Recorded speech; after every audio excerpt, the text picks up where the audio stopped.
Baik, kita lanjutkan. Saya dapat kritik, bukan kritik apa-apa, tetapi karena kemarin saya menyampaikan tentang keesaan Allah. Saya bilang ada 3 poin. Tetapi yang saya sampaikan itu ternyata baru 2 poin. Saya kelupaan untuknya. Betul ya Bu ya? Betul ya Bu ya? Sekarang kita bahas kembali. Apa masih ingat Bu? Keesaan Allah. Kan kemarin kita bicara ayat pertama. Qul huwallahu ahad. Allah bukan, maksud saya artinya. Artinya apa? Allah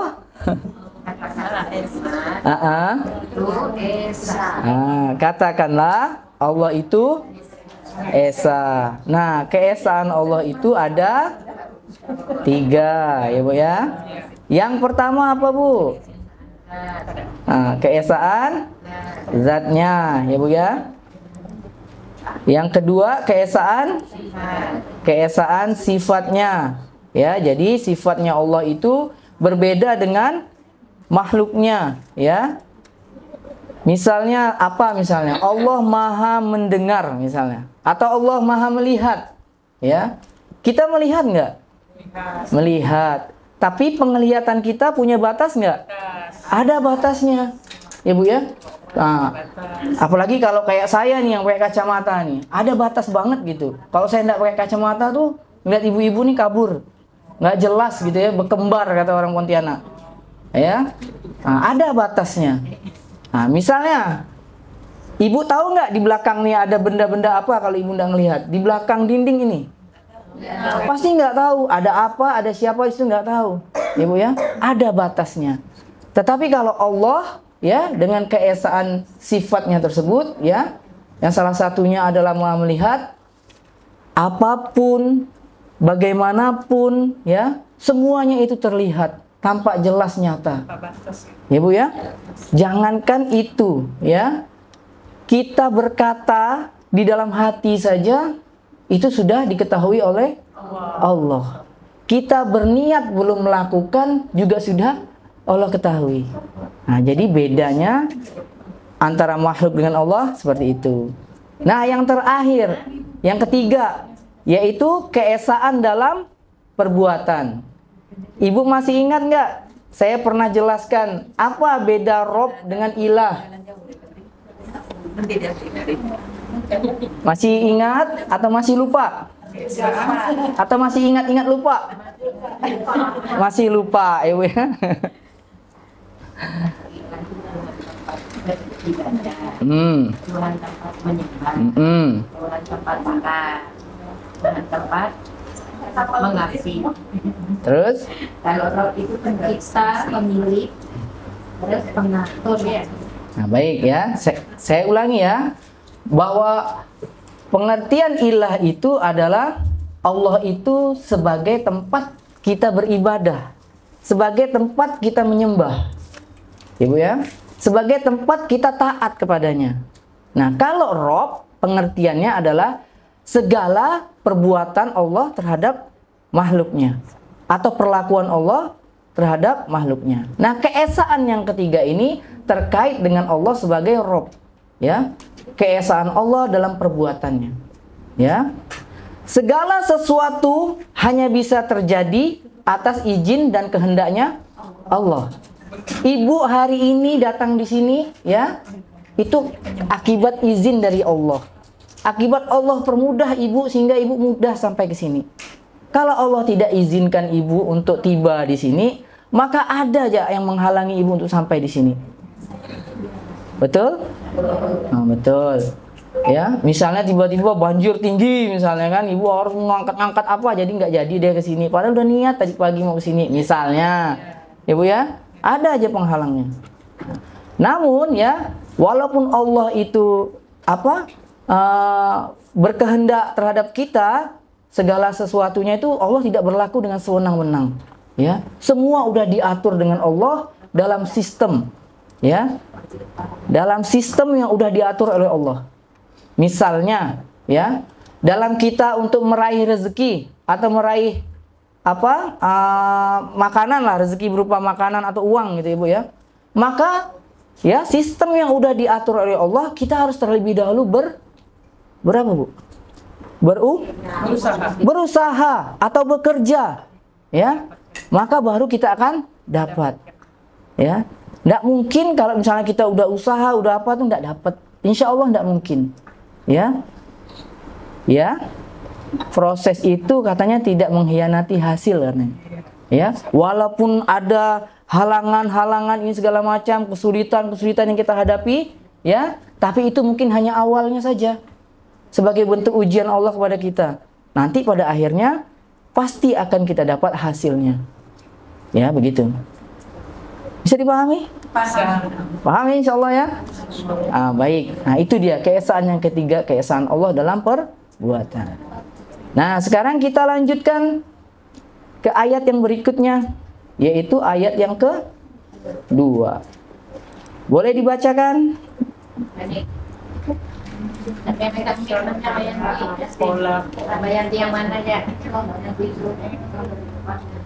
Silakan. Allah. Ayat kedua. A'udzu billahi minasyaitonir rajim.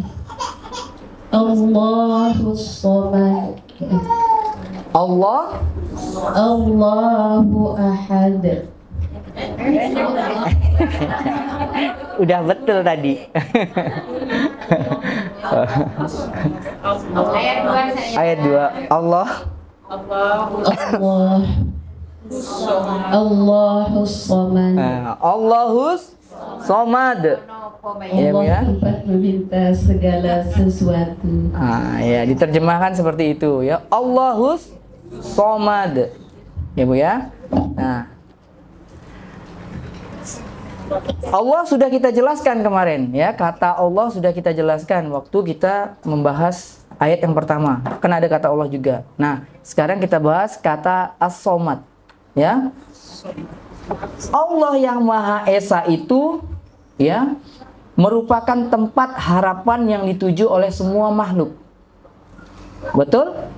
Semua makhluk, baik muslim maupun non muslim, baik manusia ataupun hewan, ya, baik makhluk hidup maupun makhluk yang tidak hidup, ya, tujuannya semua hanya mengarah kepada Allah. Ya. Pernah suatu ketika ya Rasulullah itu bertanya kepada salah seorang kaum musyrikin. Namanya Husair, kalau enggak salah apa Husain gitu. Saya dilupakan ya. Namanya kira-kira itu.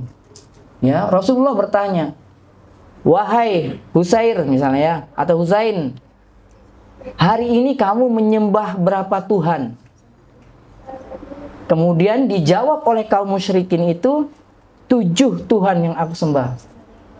Ya. Musyrik itu artinya menyembah Tuhan nggak Bu? Hah? Musyrik itu menyembah Tuhan nggak Bu? Menyembah Allah nggak maksud saya? Hah? Tidak. Iya. Menyembah berhala. Ayo, ada tawaran yang lebih baik?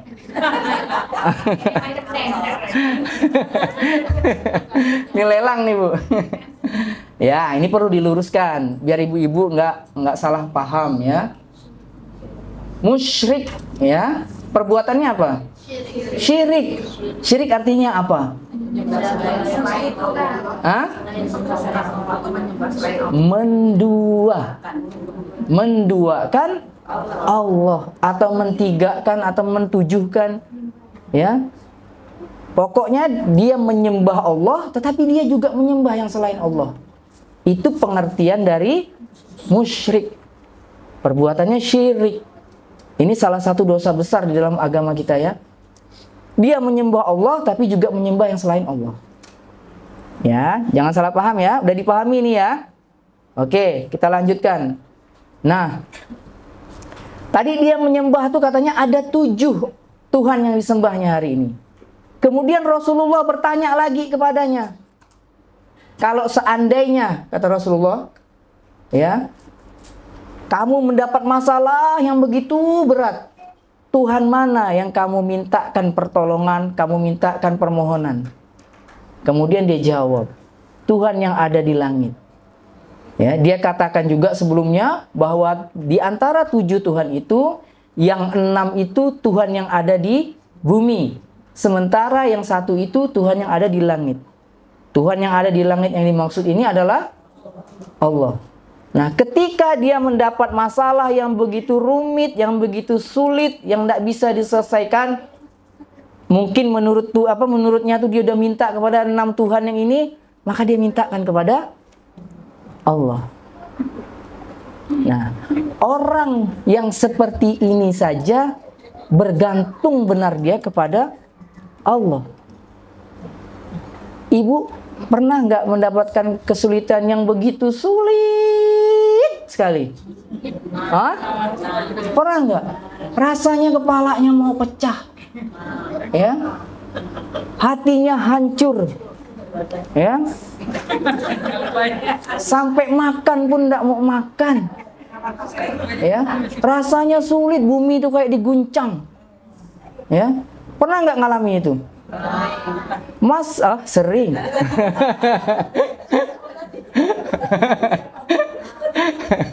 Kalau sering berarti Allah mau menguatkan yang sering tadi itu. Ya boleh. Ya. Nah, ketika menghadapi hal yang seperti itu, yang rasanya udah tidak ada jalan keluar, tidak ada tempat itu, ya, ibu ingat nggak sama Allah? Hah? Pasti ingat sama Allah. Dan kebanyakan manusia, ya, kalau udah sulit banget sekali sulitnya tuh, baru ingat Allah. Kalau lagi seneng, ya, baik senengnya standar atau seneng banget, apalagi seneng banget, ya, itu Allah tuh dilupakan. Tapi kalau lagi sulitnya sulit banget, Masya Allah, ya, sholatnya betul-betul sekali. Malam pun sholat, ya, ya, berdoa mohon. Kata Ustadz, sholat tahajud, solusinya sholat tahajud, cepat dia lakukan sholat tahajud, ya. Tapi kalau enggak dilakukan, ya, itu kebanyakan manusia. Tapi insya Allah yang ada di sini enggak. Walaupun sulit, walaupun senang, walaupun longgar, tetap melakukan ibadah sebagaimana biasanya, bangun malam, ya, lakukan puasa, insya Allah seperti itu. Mudah-mudahan, saya harap, paling tidak saya harap seperti itu, ya. Nah, kata as-somad, ya, terambil dari kata syamada yang berarti menuju atau yang dituju, ya. Kata as-somad terambil dari kata syamada yang berarti menuju atau yang dituju. Nah, secara bahasa ada 2 arti yang paling populer, ya, yang diterjemahkan oleh para ulama itu, ya. Yang pertama, as-somad itu sesuatu yang tidak memiliki rongga. Sesuatu yang tidak memiliki rongga atau tidak memiliki lubang, ya. Rongga itu kan lubang, Bu, betul ya? Betul ya? Iya. Apa misalnya, ya, batu misalnya, batu kerikil yang biasa untuk ngecor bangunan misalnya, itu ada rongga nggak, Bu? Hah? Kayaknya ada nggak? Hah? Ada atau tidak ada? Ayo, yang ada berapa? Hah? Ada ya, Bu, ya. Batu yang sepertinya keras itu ada rongganya, ya, Bu, ya. Tuh betul kata Bule tadi. Kalau dimasukkan ke air dia keluar gelembung-gelembung. Kalau keluar gelembung-gelembung berarti ada rongga, ya.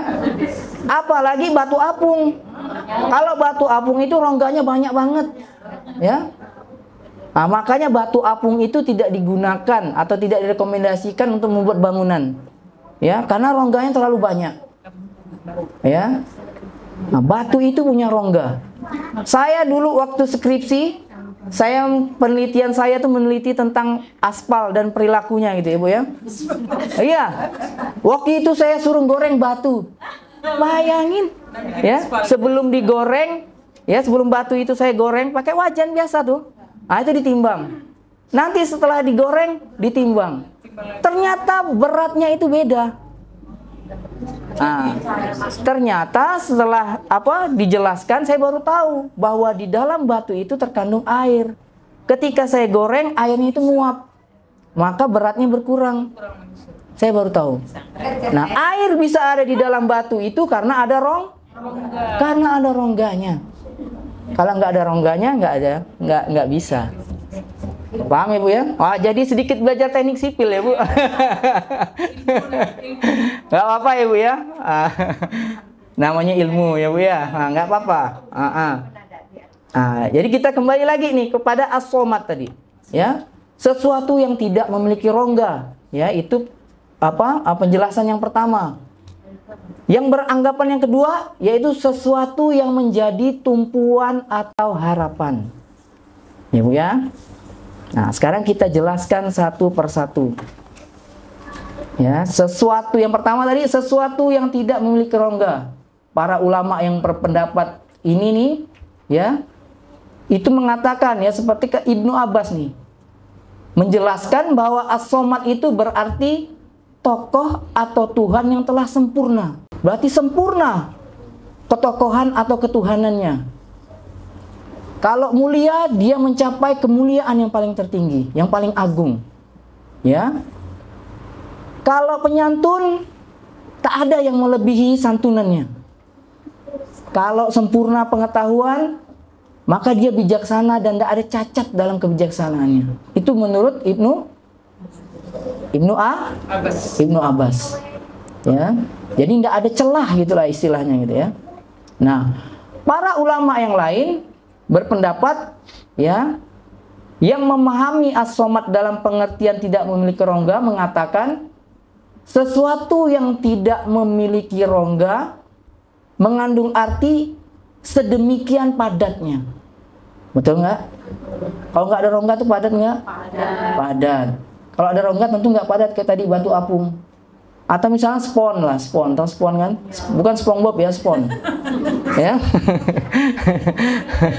Kalau SpongeBob anak saya. Ya ikuti suara SpongeBob gimana katanya. bukan SpongeBob ya. Tapi spon, ya.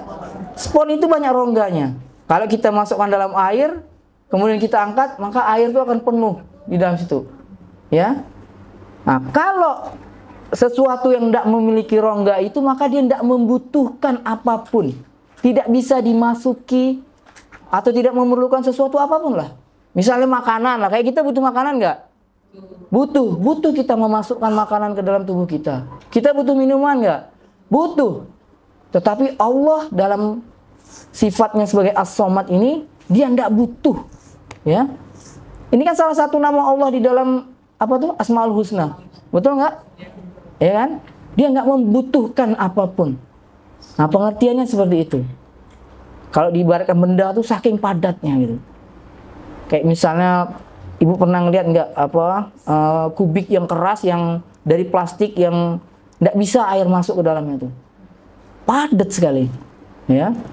Bukan batu, dari batu kemungkinan masih ada rongganya. Ya. Oke. Nah, ada juga ulama yang mengartikan bahwa pengertian tersebut menunjuk kepada Allah dalam keesaan zatnya yang tidak dapat terbagi. Ya, bahwa Allah itu esa dan tidak dapat terbagi. Nah, ini pengertian yang kedua terkait dengan sesuatu yang memiliki rongga. Nah, kemudian ulama yang berpendapat bahwa as-somad itu adalah sesuatu yang menjadi tumpuan harapan. Ya.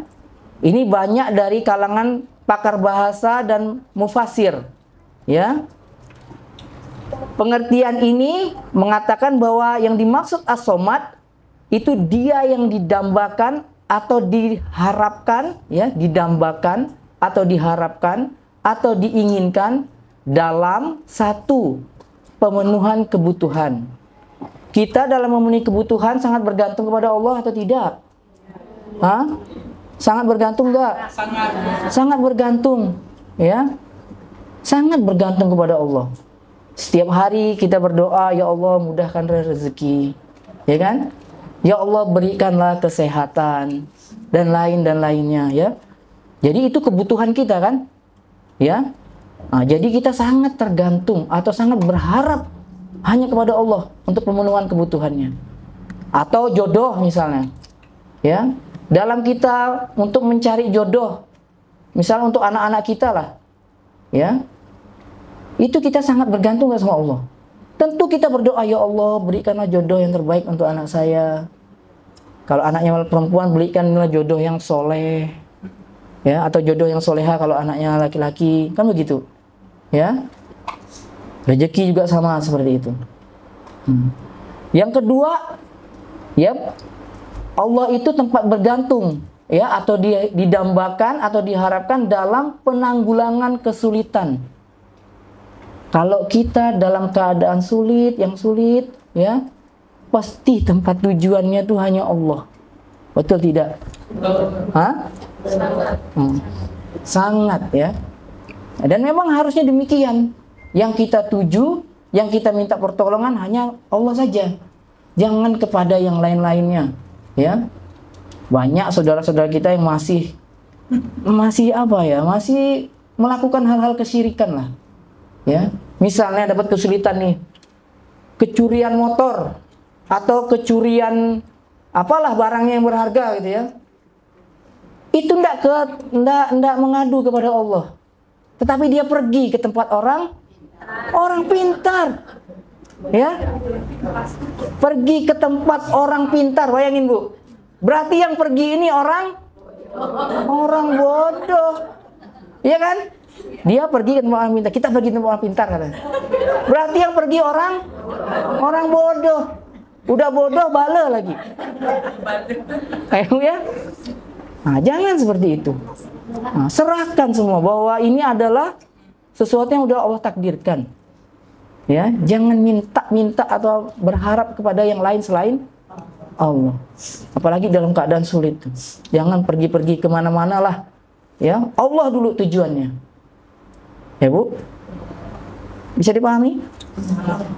Contoh lagi nih misalnya ya Bu ya, kayak orang-orang Palestina, itu dalam keadaan sulit nggak Bu saat ini?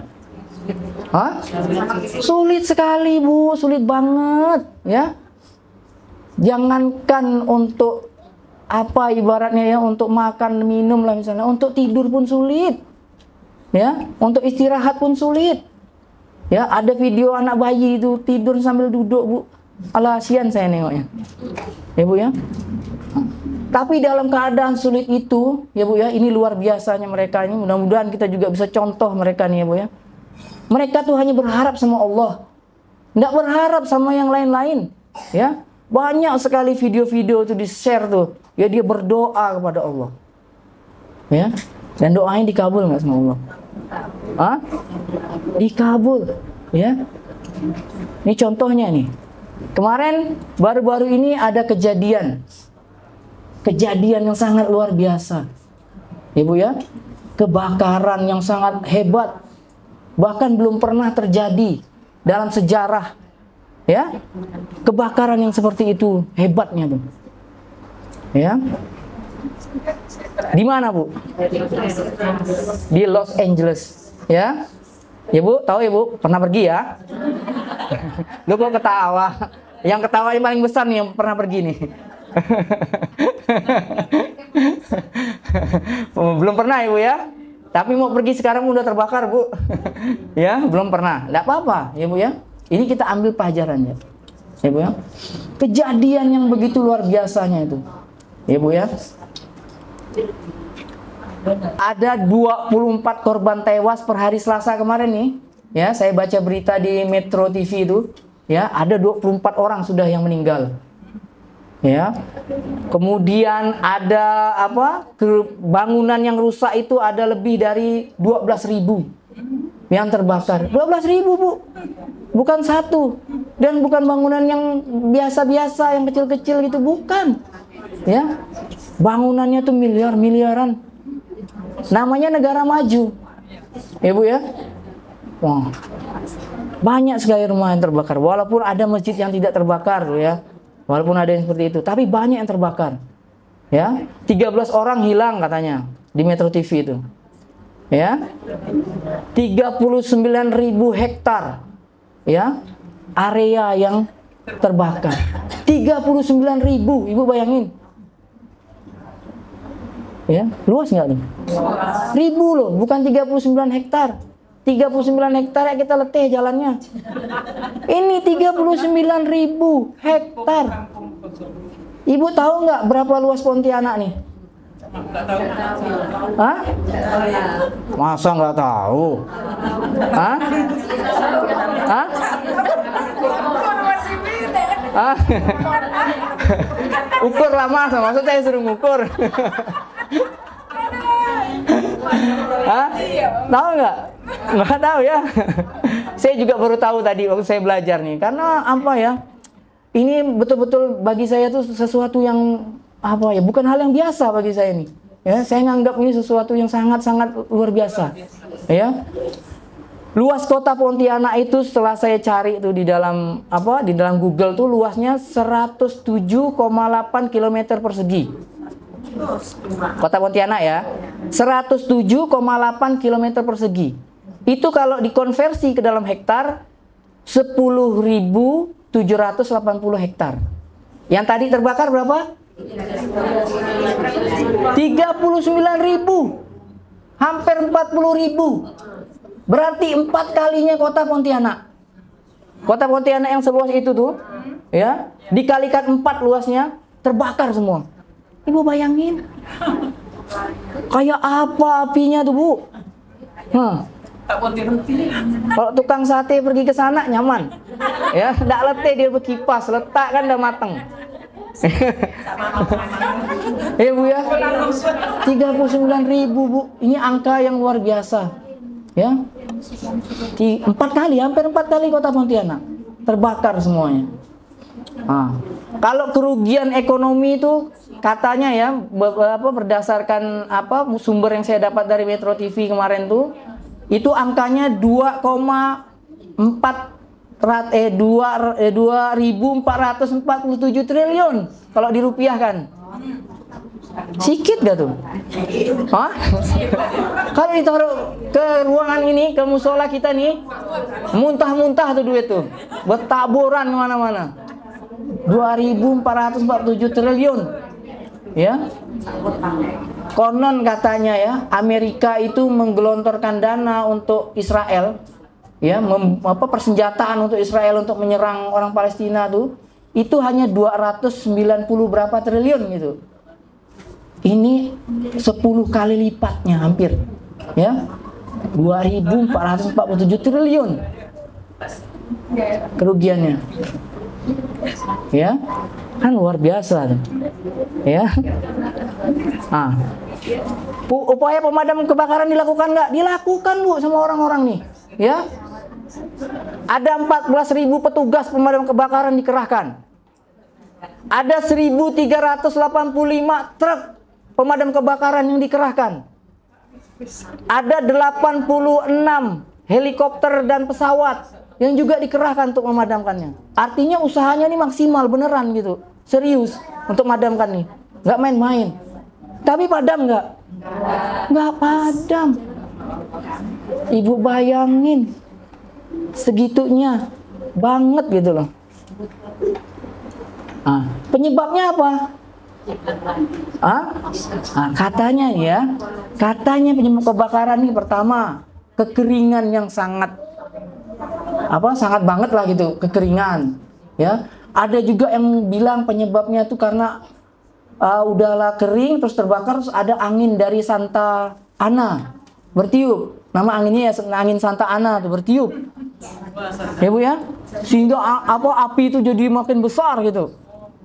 Konon katanya penyebabnya seperti itu. Tapi apa betul penyebabnya seperti itu?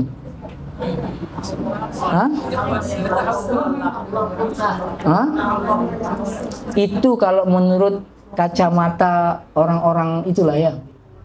Tapi kita lihat ya Bu ya, Ini bisa jadi akibat kezoliman yang dilakukan mereka. Ya, segala kerusakan yang ada di muka bumi ini itu akibat perbuatan atau kezoliman kita sendiri. Ya, ya Bu. Ini saya mau menceritakan bagaimana manusia ini begitu tergantungnya kepada Allah. Ya, seperti orang Palestina itu, dia hanya dengan doa saja. Ya, betapa hebatnya kekuatan doa nih, ya Bu ya. Yang tadi dia hancur ya dengan senjata yang nilainya 290-an triliun, ya.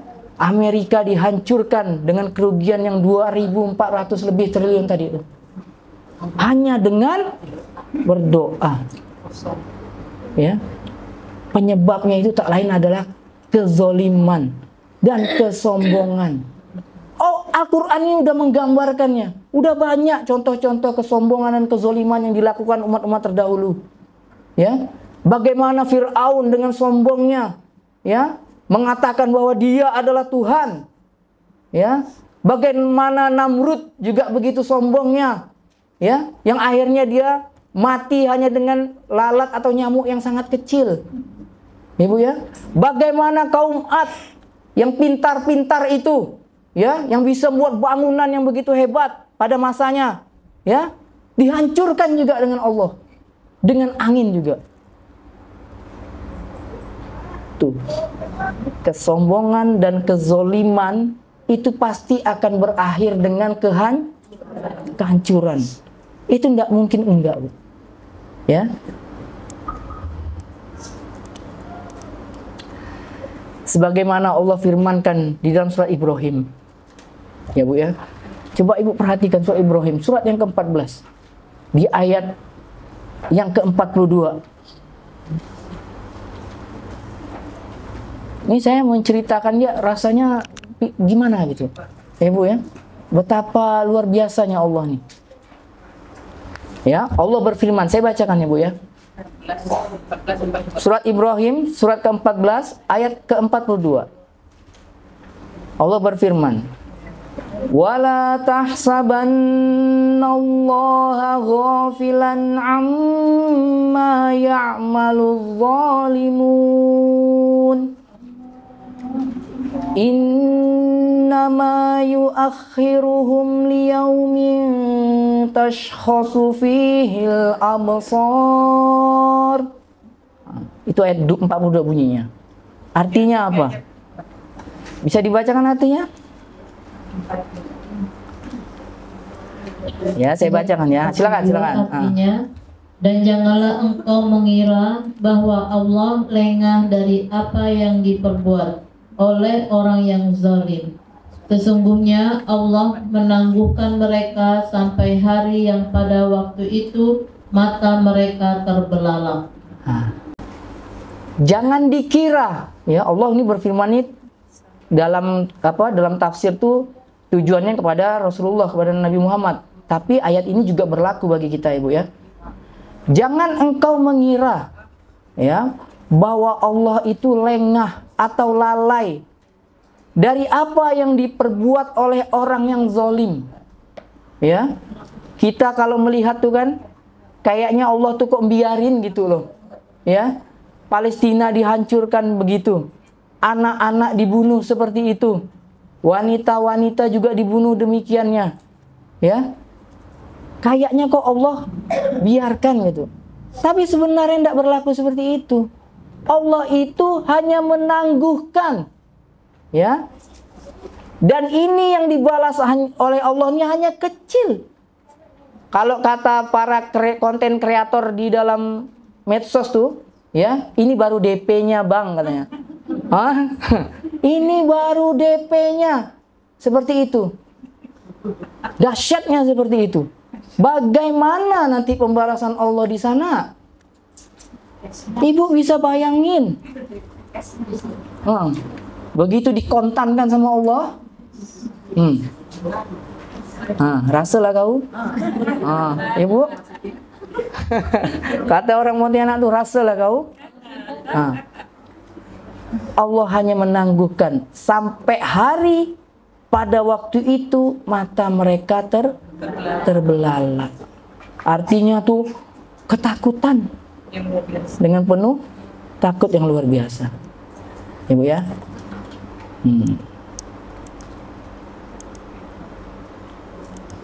Juga ibu kita bisa perhatikan. Masih ada waktu ya? Masih ya. Di dalam surah Al-Baqarah, ini kita hanya bahas as-somat nih. Ya. Di dalam surah Al-Baqarah surat kedua ayat 266. Coba saya bantu dibacakan.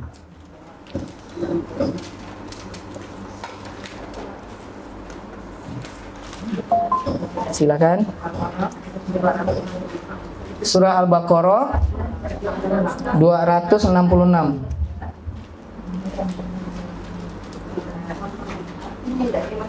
Artinya silakan Bu. Adakah salah seorang di antara kamu yang ingin memiliki kebun kurma dan anggur yang mengalir di bawahnya sungai-sungai? Di sana dia memiliki segala macam buah-buahan. Kemudian datanglah masa tuanya. Sedang dia memiliki keturunan yang masih kecil-kecil. Lalu kebun itu ditiup angin keras yang mengandung api sehingga terbakar. Demikianlah Allah menerangkan ayat-ayatnya kepadamu agar kamu memikirkannya. Tuh ya Bu. Nah ayat ini nih dalam beberapa hari belakangan ini agak viral. Ya, diviralkan oleh para konten kreator tuh. Ya. Adakah salah seorang di antara kamu ingin memiliki kebun kurma dan anggur yang mengalir di bawahnya sungai-sungai? Di sana ia memiliki segala macam buah-buahan. Gambarannya ya, kebun yang seperti ini artinya tuh adalah kemakmuran yang begitu hebatnya. Ya. Kebun penuh kurma, penuh anggur dan buah-buahan lainnya, ada sungai yang mengalir. Ini kan kemakmuran yang luar biasa. Ya Bu ya? Nah. Kemudian datanglah masa tuanya. Maksudnya yang punya ini kemudian tua. Tua itu dalam keadaan apa Bu? Hah? Tua itu, orang tua itu biasanya strong atau weak? Hah? Atau kekar? Hah? Biasanya orang tua itu kecenderungannya ya mulai melemah, ya melemah semua, lemah ingatannya mulai melemah, kulitnya juga mulai melemah, Ibu ya, betul nggak Bu? Tapi enggak, ibu-ibu nih enggak, tenang ya, sini muda semuanya. Saya tadi rasanya nih apa? Kayak ada di tengah-tengah bidadari gitu. Ibu ya. Ah ya. Mulai melemah. Kekuatan juga mulai melemah. Sedangkan dia memiliki anak atau keturunan yang masih kecil-kecil. Masih kecil-kecil tuh masih lemah juga nggak Bu? Masih lemah. Jangankan mau membantu orang tuanya yang sudah tua nih, ya. Untuk dirinya sendiri aja dia belum bisa mandiri. Ya Bu ya. Kayak contoh anak-anak saya tuh, kalau mau sekolah masih dimandiin, ya, belum bisa mandiri dan lainnya sebagainya. Artinya masih lemah, ya, belum kuat. Nah, dalam keadaan seperti itu, kemudian kebun itu ditiup angin keras yang mengandung api, angin yang sangat keras. Dan di dalam angin itu ada apinya, ya, sehingga kebun yang tadinya tuh mantap, hebat, hancur, terbakar. Ya, demikianlah Allah menerangkan ayat-ayatnya kepadamu agar kamu memikirkannya. Ya, nah tafsir daripada ayat ini, ya, di dalam kitab tafsir Ibnu Katsir, ya. Beliau mengutip, ya, mengutip kitab dari Imam Bukhari, salah satu hadis ya, yang meriwayatkan dari Ubaid ibnu Umair, ya, Ubaid ibnu Umair. Dia menceritakan bahwa suatu hari, ya, Khalifah Umar bin Khattab bertanya kepada sahabat-sahabat Nabi SAW yang lainnya. Ya, dia bertanya mengenai apa yang dimaksud dari ayat tadi ini. Ya. Apakah di antara kalian ada yang tahu makna daripada ayat ini? Kata Umar bin Khattab. Dia bertanya kepada sahabat-sahabat Rasulullah yang lain lagi berkumpul nih. Kemudian sahabat-sahabat tersebut menjawab, Allah lebih mengetahui maksudnya. Dia jawab seperti itu. Kemudian apa yang dilakukan Umar bin Khattab? Dia marah. Ya. Kata Umar bin Khattab, kira-kira bahasanya seperti ini. Kau nih ditanya, ya. Harusnya kau tuh jawab tahu atau enggak tahu. Kira-kira gitulah jawabannya ya. Bukan Allah yang lebih tahu. Kalau Allah yang maha tahu, aku pun tahu Allah tuh tahu, katanya gitu. Ibaratnya gitulah Ibu ya. Ditanya gitu, kira-kira jawabannya. Ditanya malah jawabnya seperti itu. Jawab ya tahu atau tak tahu. Gitulah kira-kira jawabnya Bu ya. Anaknya tuh marahnya tuh Bu ya. Kemudian ya salah satu sahabat Rasulullah yang lain, Ibnu Abbas ya mengatakan, wahai Amirul Mukminin, katanya, aku mengetahui sedikit mengenai makna daripada ayat tersebut. Kemudian Umar berkata, katakanlah wahai saudaraku, jangan kau merasa malu atau rendah diri, kata Umar bin Khattab. Kemudian Ibnu Abbas berkata, makna ayat ini mengandung perumpamaan yang dibuat oleh Allah untuk menggambarkan suatu amal perbuatan. Ya. Perumpamaan suatu amal perbuatan. Kemudian Khalifah Umar bertanya, amal apakah yang kamu maksudkan, katanya. Kemudian Ibnu Abbas menjawab, ya, bahwa hal itu ditujukan kepada seorang laki-laki yang kaya, lalu ia beramal di jalan Allah untuk ketaatan kepada Allah. Ya, dia beramal nih, udah kaya, kemudian dia beramal, ya, hartanya dijalankan di jalannya Allah. Kemudian Allah mengujinya, dikirimkan setan, ya, dikirimkan setan untuk menggodanya lah. Akhirnya, ya, harta yang tadi banyak, rezeki yang dilimpahkan oleh Allah itu, ya, itu dibelanjakan atau dihabiskan di dalam kemudorotan atau kemaksiatan. Nah, kemudian akhirnya ia melakukan perbuatan-perbuatan maksiat hingga menghabiskan semua pahala amal kebaikan sebelumnya. Seperti itu perumpamaannya, kata Ibnu Abbas. Ibnu Abbas ini tentu mengutip dari Rasulullah. Nah, demikian Bu ya. Jadi kita yang sudah bisa hadir, bisa menghadiri majelis taklim, bisa melakukan ibadah-ibadah, sebaiknya kita jaga ibadah itu dengan istiqomah. Ya Bu, jangan sampai ibadah kita itu rusak, ya, atau kita rusak sendiri, ya, dengan hal-hal yang tidak perlu. Kalau hal itu kita lakukan, maka amal-amal kita yang udah kita lakukan sebelumnya itu menjadi sia-sia. Seperti kebun kurma yang udah mantap tadi itu, tiba-tiba ditiup angin keras dan api. Seperti yang terjadi pada orang Amerika. Siapa yang nyangka Bu, orang Amerika yang sedemikian modernnya, sedemikian hebatnya, Ibu ya, dalam satu malam ya Allah menghancurkan semuanya, dibakar semuanya akibat kezaliman dan kesombongannya. Ya, presiden terpilih itu Donald Trump tuh, ya, 2 hari atau sehari sebelum terjadinya peristiwa itu, ya, dia mengatakan kalau nanti dia dilantik, ya, dan tawanan perang Israel itu belum dibebaskan oleh Hamas, maka Gaza akan tuh sombongnya dia, macam Tuhan pula dia. Ya kan bukan? Nah, tapi ternyata ya Allah memperlihatkan kekuasaannya. Betapa lemahnya kita nih manusia nih. Ya, tidak ada tempat bagi kita untuk bergantung. Jangan kita kira kita saat ini sehat, kaya raya, ganteng, cantik, ya. Itu nggak bisa Allah sungsep apa? Itu bahasa saya apa gimana? Mau deskripsikannya ditekan kayak kutu ditekan gitu. Jangan seperti itu. Ya Bu ya? Mudah-mudahan. Ini sebenarnya masih ada sedikit tapi sudahlah.